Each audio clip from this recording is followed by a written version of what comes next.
When solving this equation, it might look unfamiliar because of the y to the fourth power.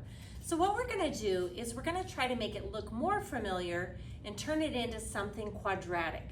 In order to do that, I'm going to need to make a substitution for that y to the fourth power. I'm going to rewrite that y to the fourth power as y squared squared.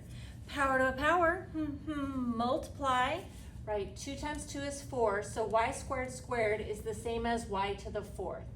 I've emphasized each of the y to the second powers, and those frankly are kind of ugly. So let's call out the ugly. Ooh, y squared, you ugly. And I'm going to make the statement y squared is equal to u. Now we can go in and replace these y squareds with the letter u. Now this equation looks a lot more familiar. We have something that looks quadratic, so I'm going to factor that, thinking of two numbers that multiply together to get 8 and add up to -6.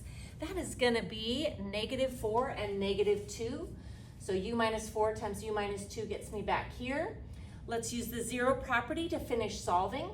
So set each piece equal to 0.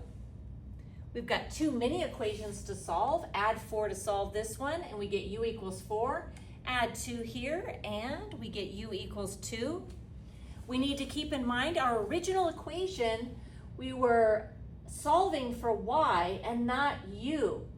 So our last step is to come back to this little equation we created, and we're going to rewrite it with the values 4 and 2 substituted in. So y squared equals u is y squared equals 4, and y squared equals u is y squared equals 2.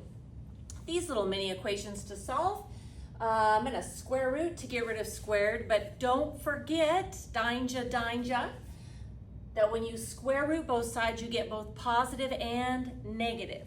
So I'm going to solve those simultaneously. So I have positive and negative square root of 4, and here positive and negative square root of 2. This one can be simplified a bit more. Square root of 4 is 2, so I end up with positive and -2. My solutions to the original equation, we have 4 of them. We have +2, -2, the square root of 2, and negative square root of 2.